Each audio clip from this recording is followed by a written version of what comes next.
বিবৰা ক্লাছলৈ আপোনাক স্বাগতম। সাধাৰণতে এই ভিডিঅ'টো হাইস্কুল শিক্ষান্ত পৰীক্ষাৰ্থীসকলৰ গণিত পাঠ্যপুথিখনত সুবিধা হোৱাকৈ প্ৰস্তুত কৰা হৈছে। গণিত পাঠ্যপুথিখনৰ সকলো পাঠৰ কনচেপ্ট ক্লিয়াৰ হ'ব পৰাকৈ মই নিয়মীয়াকৈ ভিডিঅ' আগবঢ়াই যাম আৰু কিছুমান সাম্ভাব্যপূৰ্ণ প্ৰশ্নও আলোচনা কৰিম। গতিকে তোমালোকে যদি নতুন চেনেলটো ছাবস্ক্ৰাইব কৰি ল'বা আৰু ভিডিঅ'টো ভাল পালে তোমালোকৰ লগৰসমূহৰ লগত শ্বেয়াৰ কৰি দিবা। এতিয়া আহাচোন ভিডিঅ'টোৰ মাজলৈ যাওঁ। যদি আমি পুনৰালোচনাৰ লেচনসমূহ চাবলৈ যাওঁ, প্ৰথমতে দেখা পাম ইয়াতে সমানুপাত, তাৰপাছতে আছে বৰ্গ আৰু বৰ্গমূল, তাৰপাছতে আছে ঘন আৰু ঘনমূল, তাৰপাছতে আছে সূচক আৰু ঘাত, তাৰপাছতে আছে উৎপাদক বিশ্লেষণ। গতিকে এইসমূহ বস্তু জনাৰ আগত আমি কিছুমান ইয়াৰ বেছিক নলেজ জানিব লাগিব। যিহেতু এইবাৰ যিখন পেপাৰ 2025 চনৰ মেট্ৰিকত আহি গ'ল, তাত যদি ভালদৰে পেপাৰখন আমি বিশ্লেষণ কৰোঁ তাত দেখিম যে তাত কনচেপচুৱেল প্ৰশ্নই বেছি আহিছে। গতিকেলৈ আগৰ যিটো পেটাৰ্ণ হৈছে সেই পেটাৰ্ণটো সলনি হৈছে। বৰ্তমান পেটাৰ্ণটো কি হ'ল, কনচেপ্ট। যাৰে কনচেপ্ট ক্লিয়াৰ হ'ব সি কি কৰিব, পেপাৰখন কৰিব পাৰিব আৰু সেই পেপাৰখন কি হ'ব, ইজি পাব। যাৰ কনচেপ্ট ক্লিয়াৰ নাই কিন্তু সি কি হ'ব, তাৰ কাৰণে পেপাৰখন অলপ হাৰ্ড বা টান হ'ব। আগতে কি হয়, তাত যিটো ডাইৰেক্ট কুৱেশ্যনটো আহি যায়, ইয়াত এটা কুৱেশ্যন আছিলে যে 18 স্কোৱাৰ 19 স্কোৱাৰ মাজত কেইটা স্বাভাৱিক সংখ্যা আছে। যদি কুৱেশ্যনটো চাই যায় কোনোবাই, এই কুৱেশ্যনটোকে ডাইৰেক্ট পৰীক্ষাত আহি যায়। গতিকে যিবিলাকে মেট্ৰিকলৈ পঢ়িয়ে থাকে যিবিলাকে প্ৰিপেৰেশ্যন কৰি থাকে, সিহঁতি কওঁতে কি মুখস্থ নিচিনা হৈ যায় আৰু প্ৰশ্নটো দেখি পেলাই কি হয়, সিহঁতি ডাইৰেক্ট আনচাৰ কৰি দিব পাৰে। কিন্তু এতিয়া কি হ'ল, বস্তুটো কনচেপচুৱেল আহি গ'ল। গতিকে কনচেপচুৱেল হোৱাৰ কাৰণে কি হৈছে, অকণমান শিক্ষাৰ্থীৰ মাজত অকণমান খেলিমেলি হোৱা দেখা পোৱা গৈছে, কাৰণ প্ৰথমবাৰ এবাৰ পৰীক্ষাত অৱতীৰ্ণ হৈছিলে। গতিকে আমি আপোনালোকক কনচেপ্ট ক্লিয়াৰ কৰিবলৈ বা কনচেপ্ট দিবলৈ চেষ্টা কৰিম। গতিকেলৈ আজি আমি ক্লাছটো আচলতে বেছিক যিখিনি মেথছৰ যিখিনি বেছিক বস্তু আছে সেই বস্তুখিনিকে আমি প্ৰথমতে গুৰুত্ব দি পেলাই গোটেই ফৰ্মুলাখিনি আমি দি যাম। গতিকেলৈ আপোনালোকে ভিডিঅ'টো যদি চাই আছে তেতিয়াহ'লে কি কৰিব, এখন বহীখন লৈ ল'ব। বহীখন আৰু পেন এটা, যিখিনি বস্তু দিম আমি আপোনালোকে লিখি যাব, বুজি পেলাই বস্তু চাই গ'লেই হ'ল। ৰিভিজন ক্লাছ কৰি দিম এতিয়া আমি। প্ৰথম ৰিভিজন ক্লাছটো মই আৰম্ভ কৰিছোঁ যে কি হ'ল, আমাৰ সংখ্যাৰ পৰা। এতিয়া সংখ্যা মানেনো কি?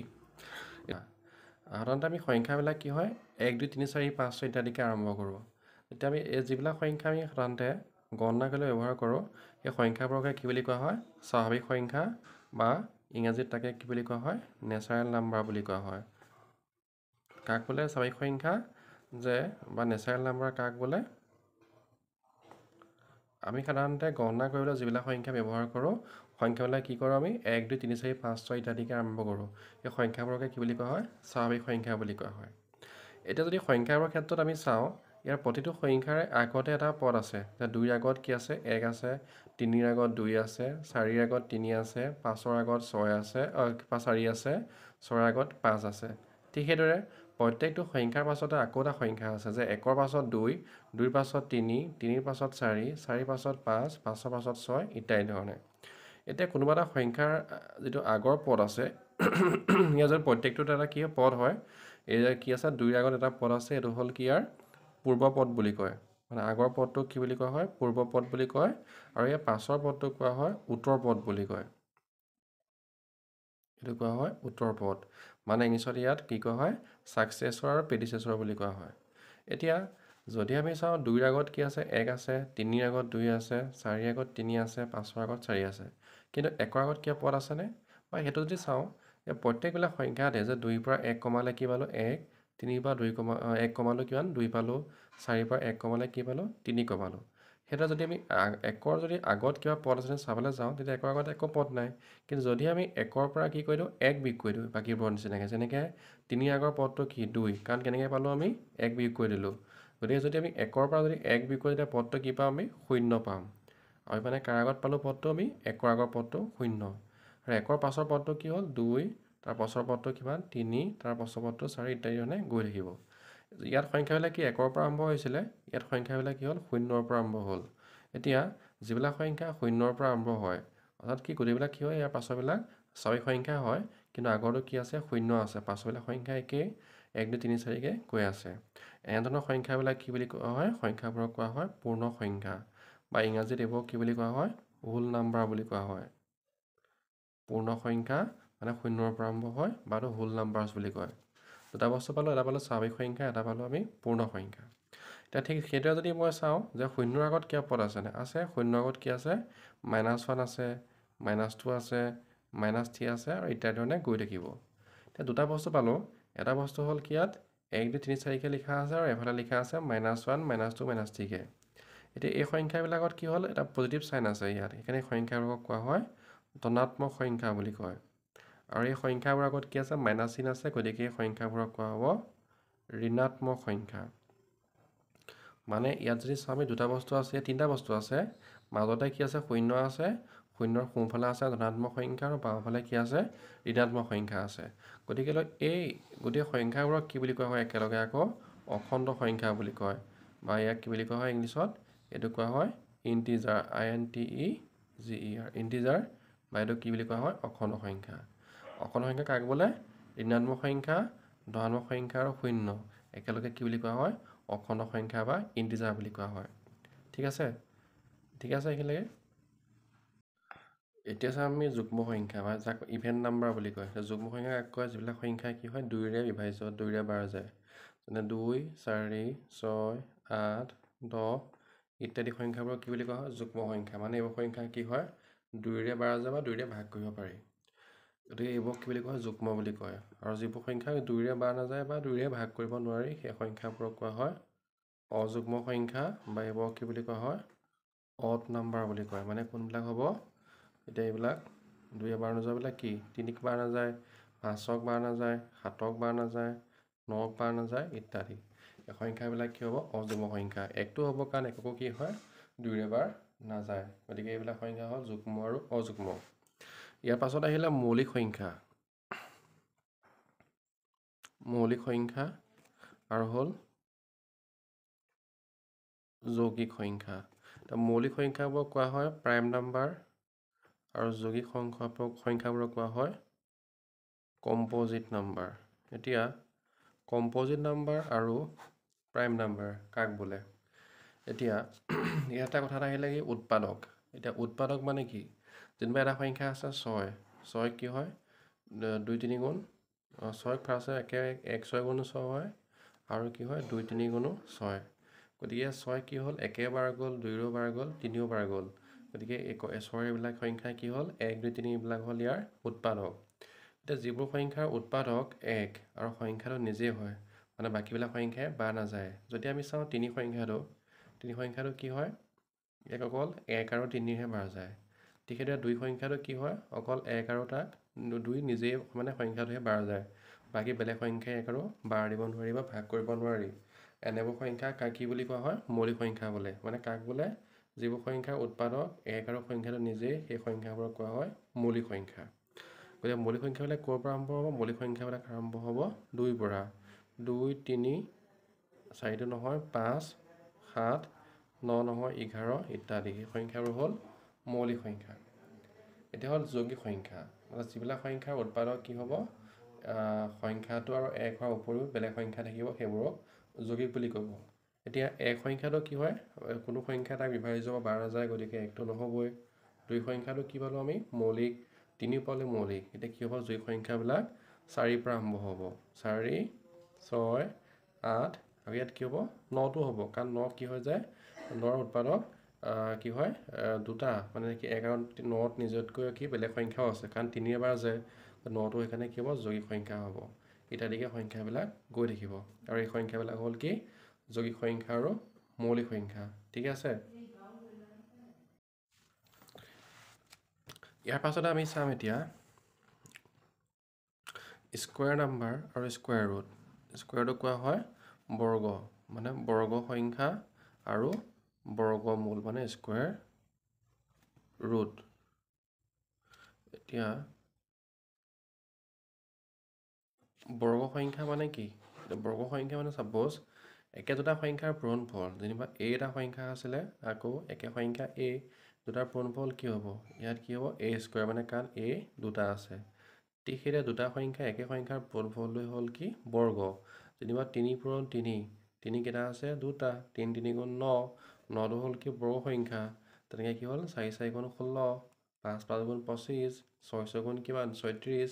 এই সংখ্যাবোৰক কি বুলি কোৱা হয়? বৰ্গ সংখ্যা বুলি কয়। এতিয়া সেই যিটো 9 সংখ্যাটো পালোঁ বা 16 বা 25 সংখ্যাটো পালোঁ, এতিয়া কোন দুটা একে সংখ্যা পূৰণ কৰি পালোঁ? এতিয়া 25 সংখ্যাটো আমি 5 দুটা পূৰণ কৰি পালোঁ। গতিকে 5 পূৰণ 5 হ'লে কি হ'ল? 25 হৈছিলে। গতিকে বৰ্গমূল কি হ'ল? আমি 5 হ'ল। গতিকে এইটো হ'ল ইয়াৰ বৰ্গমূল। এইটো হ'ল স্কুৱেৰ আৰু স্কুৱেৰ ৰুট। চ' ইয়াৰ পাছত ঠিক সেইদৰে আছে কিউব এণ্ড কিউব ৰুট। মানে কি হ'ল? ঘন আৰু ঘনমূল। কিউবটো কোৱা হয় ঘন আৰু কিউব ৰুট মানে কোৱা হয় এইটো ঘন মূল। একেই ইয়াত 3টা সংখ্যা থাকিব। 3টা সংখ্যাৰ পূৰণফলটোৰ কাৰণে কি বুলি ক'ব? ইয়াক ঘন বুলি ক'ব। আৰু ইয়াৰ যিকেইটা সংখ্যা পূৰণ কৰি পালোঁ সেই সংখ্যাটো ইয়াৰ ঘনমূল বুলি ক'ব। একে যদি উদাহৰণস্বৰূপে চাওঁ আমি 3 পূৰণ 3 পূৰণ 3 3টা পূৰণ কৰিলে কি পাওঁ? আমি 27 পাওঁ। 27টো এটা হ'ল ঘন সংখ্যা আৰু ইয়াৰ মূলটো কি পাম আমি? কোনটো সংখ্যা পূৰণ কৰি পালোঁ? 27টো আমি 3টা পূৰণ কৰি পালোঁ। গতিকে 3টো হ'ল 27ৰ কাৰণে ঘনমূল। চ' এইখিনি সংখ্যাই আছিলে সংখ্যাৰ গণিতৰ বিভিন্ন আকৃতিসমূহৰ কিদৰে পৰিসীমা, কালি, আয়তন আৰু পৃষ্ঠকালি নিৰ্ণয় কৰা হয় আমি তাক আলোচনা কৰিম। চ' কালি মানে কি? চাপ'জ এতিয়া ইয়াতে আছে এটা কি? আয়ত। এই আয়তটোৱে বা কোনো এটা ক্ষেত্ৰই কিমান ঠাই আগুৰি আছে তাক কি বুলি কোৱা হয়? কালি বুলি কোৱা হয়। আৰু কোনো এটা ক্ষেত্ৰৰ চাৰিওফালে মুঠ দৈৰ্ঘ্যটোক কি বুলি কোৱা হয়? পৰিসীমা বুলি কোৱা হয়। এতিয়া যদি আমি চাওঁ আয়তত কি আছে? দিশ আৰু প্ৰস্থ। আয়তৰ বিপৰীত বাহুবিলাক কি হয়? এইটোৰ লগত সেইটো সমান সমান। মানে এইটো হ'ল ইয়াৰ দিশ আৰু এইটো হ'ল ইয়াৰ প্ৰস্থ। গতিকে আয়তৰ যদি কালি সূত্ৰটো চাওঁ মই, কালি বুলি ক'লে কি হ'ব? দুটা বস্তু আছে, এটা আছিলে দিশ আৰু এটা প্ৰস্থ। এইটো দৈৰ্ঘ্য আৰু এইটো প্ৰস্থ হয়। গতিকে আয়তৰ কালি বা এৰিয়াটো হ'ল দিশ পূৰণ প্ৰস্থ। আৰু যদি মই চাওঁ ইয়াৰ পেৰিমিটাৰ মানে কি হয়? পৰিসীমা। আয়তৰ পৰিসীমা কি হ'ব? 2 পূৰণ দিশ যোগ প্ৰস্থ। ঠিক সেইদৰে যদি মই চাওঁ এই আকৃতিটো হ'ল বৰ্গৰ ক্ষেত্ৰত কি হয়? ইয়াৰ প্ৰতিটো বাহুৱে সমান জোখৰ। বাহুকেইটা আছে 4টা বাহু কি হয়? প্ৰত্যেকটো ইটোৰ লগত সিটো সমান। গতিকে বৰ্গৰ পেৰিমিটাৰ বা পৰিসীমা বুলি ক'লে কি হ'ব? 4 পূৰণ বাহুৰ দৈৰ্ঘ্য। ইয়াত লিখা আছে 4 পূৰণ a, য'ত a মানে হ'ল বাহুৰ দৈৰ্ঘ্য। আৰু যদি মই চাওঁ ইয়াৰ কালি, বৰ্গৰ কালিটো হ'ল ইয়াৰ কি? বাহু স্কুৱেৰ বা ছাইড স্কুৱেৰ। ইয়াৰ ছাইডটো a আছিলে, গতিকে মই লিখিলোঁ a স্কুৱেৰ। ইয়াৰ পাছত আহিলে ট্ৰেপিজিয়াম। ট্ৰেপিজিয়ামত কি হয়? তাৰ এই বিপৰীত বাহুযোৰ কি হয়? ইয়াৰ সমান্তৰাল হয়। আৰু ইয়াৰ মাজৰ দৈৰ্ঘ্যও কি হয়? সমান। গতিকে ইয়াৰ এই সমান্তৰাল বাহুযোৰ যদি এইটো বাহু যদি a বুলি কওঁ, আনটো বাহু b বুলি কওঁ, আৰু ইয়াৰ মাজৰ দূৰত্ব যদি মই d বুলি কওঁ, তেনেহ'লে কি হ'ব? ইয়াৰ কালি সূত্ৰটো হ'ব হাফ ইনটু d, মানে সমান্তৰাল বাহু দুটাৰ মাজৰ দূৰত্ব ইনটু a প্লাছ b। এইটো হ'ল ট্ৰেপিজিয়ামৰ কালিৰ সূত্ৰটো। আৰু যদি পৰিসীমা বুলি কওঁ, তেতিয়া পৰিসীমাত কি হ'ব? এই বাহুকেইটা যোগ কৰি দিলে ইয়াৰ পৰিসীমাটো পাই যাম। এতিয়া আহিলে বৃত্ত। যদি বৃত্তৰ ক্ষেত্ৰত চাওঁ, তেতিয়া বৃত্ত মানে কি? বৃত্ত কাক বোলে? এটা বিন্দুক কেন্দ্ৰ কৰি তাৰ চাৰিওফালে সমান জোখত থকা আবদ্ধ বক্ৰক কি বুলি কোৱা হয়? বৃত্ত বুলি কোৱা হয়। এতিয়া বৃত্তৰ মাজত থকা বিন্দুটোক কি বুলি কয়? কেন্দ্ৰ বুলি কয়। আৰু কেন্দ্ৰৰ পৰা ইয়াৰ সীমাৰ যিকোনো এটা বিন্দু সংযোগ ৰেখাটোক কোৱা হয় ব্যাসাৰ্ধ। মানে এইডাল হ'ল ইয়াৰ ব্যাসাৰ্ধ। এতিয়া আহিলে কি? ব্যাসাৰ্ধ আছে আৰু ব্যাস আছে। এতিয়া ব্যাস কাক বোলে? যে বৃত্তৰ সৰ্ববৃহৎ জিয়াডালক কি বুলি কোৱা হয়? ব্যাস বুলি কোৱা হয়। এতিয়া জিয়া কাক বোলে? বৃত্তৰ যিকোনো দুটা বিন্দু সংযোগ ৰেখাডালক কি বোলে? জিয়া বোলে। তো ইয়াত আমি এতিয়া লাগে আমাক কি? বৃত্তৰ যদি আমি চাওঁ পৰিসীমা বা কালিৰ ক্ষেত্ৰত আমাক লাগিব ব্যাসাৰ্ধ। গতিকে বৃত্তৰ যদি আমি পৰিসীমা আমি কি বুলি কোৱা হয়? পৰিধি বুলি কয়। চাৰ্কামফাৰেন্স, হয়তো পেৰিমিটাৰ নহয়, আচলতে শব্দটো আচলতে সমাৰ্থকহে হ'ব ইয়াৰ, চাৰ্কামফাৰেন্স। চাৰ্কামফাৰেন্স মানে কি হয়? পৰিধি। বৃত্তৰ চাৰ্কামফাৰেন্স বা পৰিধি হ'ল 2πr, য'ত পাইটো হ'ল 7/22। পাইটো হ'ল গ্ৰীক চিম্বল, যাৰ ভেলুটো হ'ল 7/22, আৰু দশমিকত লিখিলে ভেলুটো হ'ব ইয়াৰ 3.14, আৰু আৰটো হ'ল ইয়াৰ ব্যাসাৰ্ধ বা ৰেডিয়াছ। এতিয়া যদি চাওঁ ইয়াৰ কালিটো হ'ল ইয়াৰ πr স্কুৱেৰ। এইটো বৃত্তৰ কালি। আপোনালোকে ভিডিঅ'টো চালে চাগে আপোনালোকৰ ৰিভাইজ হৈ গৈছে, এইটো বস্তুবিলাক মনত পৰি যাব। এতিয়া আহিলোঁ আমি ত্ৰিভুজৰ ক্ষেত্ৰত। ত্ৰিভুজৰ ক্ষেত্ৰত কি হয়? এইটো হ'ল ইয়াৰ পাৰপেণ্ডিকুলাৰ বা লম্ব আৰু এইটো হ'ল ইয়াৰ ভূমি। এইটো হ'ল ঠিকেই, এইটো এইচ হয়, এইটো হ'ল ইয়াৰ ভূমি। চ' ত্ৰিভুজৰ যদি পৰিসীমা উলিয়াবলৈ যাওঁ তেতিয়া ত্ৰিভুজ 6 প্ৰকাৰৰ আছে, বাহু হিচাপে 3 প্ৰকাৰ আৰু কোণ হিচাপে 3 প্ৰকাৰৰ। যদি পৰিসীমাৰ ক্ষেত্ৰত আমাক ত্ৰিভুজৰ বাহুৰ কথা আহিব, গতিকে ত্ৰিভুজৰ 3টা প্ৰকাৰৰ যিটো বাহু আছে, সমবাহু, সমদ্বিবাহু আৰু বিষম বাহু, এটা প্ৰত্যেকবিলাক বাহু যোগ কৰি দিলে কি হ'ব, ত্ৰিভুজৰ পৰিসীমাটো পাই যাম। আৰু যদি আমি এৰিয়া বা কালিৰ ক্ষেত্ৰত চাওঁ, ত্ৰিভুজৰ কালিৰ সূত্ৰটো হ'ল half into B into H, য'ত বি মানে হ'ল ভূমি আৰু এইচ মানে হ'ল ইয়াৰ উচ্চতা। এইবাৰ আহিছোঁ ত্ৰিমাত্ৰিক বস্তুৰ ক্ষেত্ৰত। এইখিনি যে পালোঁ আমি, আয়তেই হওক, বৰ্গই হওক, ত্ৰিভুজামেই হওক বা কি কয় এইটো বৃত্তই হওক, ত্ৰিভুজেই হওক, এইখিনি বস্তু হ'ল ইয়াৰ দ্বিমাত্ৰিক, মানে 2 ডাইমেনশ্যনেল। এতিয়া আমি আলোচনা কৰিবলৈ লৈছোঁ 3D বা ত্ৰিমাত্ৰিক বস্তুৰ ক্ষেত্ৰত। এতিয়া ত্ৰিমাত্ৰিক বুলি ক'লে কি হ'ব, ইয়াৰ ঘনক, আয়তঘনক, চুঙা, শংকু বা গোলক, এইখিনি বস্তু হ'ল ত্ৰিমাত্ৰিক বা এইখিনি হ'ল 3D শেপৰ। যে প্ৰথমটো হ'ল ইয়াৰ ঘনক। যদি ঘনকৰ ক্ষেত্ৰত যদি মই চাওঁ, যে ঘনকৰ যেনেকৈ বৰ্গৰ প্ৰত্যেকটো বাহু সমান আছিলে, ঠিক সেইদৰে ঘনকৰো কি হয়, প্ৰতিটো বাহু সমান জোখৰ হয়। এতিয়া ঘনকত পৃষ্ঠ কেইখন আছে, ইয়াত 6খন পৃষ্ঠ আছে আৰু ইয়াৰ প্ৰত্যেকটো বাহু সমান, গতিকে লৈ ঘনকৰ পৃষ্ঠকালি মানে কি হ'ল, ছাৰফেচ এৰিয়া। তাত মই লিখিছোঁ SA, মানে হ'ল ছাৰফেচ এৰিয়া। মানে ছাপ'জ ঘনকটোৰ পৃষ্ঠ ইখনৰ যিটো কালি, সেইটো কোৱা হয় পৃষ্ঠকালি। আৰু ঘনকৰ পৃষ্ঠকালিৰ পৃষ্ঠ 6খন আছে আৰু L স্কুৱেৰ, মানে L মানে হ'ল ইয়াৰ প্ৰতিটো এটা বাহু কি কয়, বৰ্গ হৈ আছে। বৰ্গকালি সূত্ৰটো কি হৈ আছিলে, বাহু স্কুৱেৰ। ইয়াৰ প্ৰত্যেকটো বাহু সমান, তাক মই L বুলি ধৰিছোঁ, গতিকে L স্কুৱেৰ এটা বৰ্গৰ কালি। এনেকুৱা বৰ্গ কেইটা আছে, 6টা আছে, মানে 6খন পৃষ্ঠ, গতিকে ইয়াৰ পৃষ্ঠকালি হ'ল 6L স্কুৱেৰ। আৰু ভি মানে হ'ল ভলিউম। ইয়াৰ ভলিউমত কি হ'ল, এইফালে গ'ল X ডাইমেনশ্যনেল, এডাল হ'ল Y ডাইমেনশ্যনেল আৰু এডাল হ'ল Z ডাইমেনশ্যনেল। চ' ইয়াত কি চবফালে কি আছে, L আছে, গতিকে 3টা Lৰ গুণফল কি হ'ব, L কিউব। মানে ইয়াৰ পৃষ্ঠকালি হ'ল 6L স্কুৱেৰ আৰু ভলিউম মানে আয়তনটো হ'ল ইয়াৰ L কিউব। চ' ইয়াৰ পাছলৈ আহিছোঁ, ইয়াৰ পাছত আহিলে কি, এইটো আয়তীয় ঘনক। চ' আয়তীয় ঘনকত কি হয়, এইটো ইয়াৰ দৈৰ্ঘ্য, এইটো ইয়াৰ প্ৰস্থ আৰু এইটো ইয়াৰ উচ্চতা। গতিকে লৈ আয়তীয় ঘনকৰ পৃষ্ঠকালি সূত্ৰটো হ'ল 2 into LB plus BH plus HL, আৰু ইয়াৰ ভলিউম বা আয়তনৰ সূত্ৰটো হ'ল দৈৰ্ঘ্য পূৰণ প্ৰস্থ পূৰণ উচ্চতা। এতিয়া আহিছোঁ আমি চুঙাৰ ক্ষেত্ৰত। চুঙাৰ ক্ষেত্ৰত এইটো কি হয়, ওপৰটা বৃত্তাকাৰ আছিলে, গতিকে এইটো ইয়াৰ ব্যাসাৰ্ধ আৰু এইটো হ'ল ইয়াৰ উচ্চতা। গতিকে ইয়াৰ দুটা বস্তু আছে, এটা হ'ল ছাৰফেচ এৰিয়া। ছাৰফেচ এৰিয়াৰ সূত্ৰটো হ'ল 2πRH। আৰু যদিহে বৃত্তটো কি হয়, ওপৰ ফালখনো ঢাকনি বন্ধ থাকে, তলখনো বন্ধ থাকে, তেতিয়াহ'লে হয় 2πR ইনটু এইটো হ'লে হ'ব R প্লাছ H। এইটো হ'ল দুটা আছে, এটা হ'ল বক্ৰ পৃষ্ঠকালি, এটা মুঠ পৃষ্ঠকালি। এইটো হ'ল ইয়াৰ চুঙাৰ মুঠ পৃষ্ঠকালি। আৰু যদিহে টোটেল ছাৰফেচ এৰিয়া মানে, আৰু যদি আনটো যদি কওঁ CSA মানে বক্ৰ পৃষ্ঠকালি, সেইটো হ'ল 2πRH।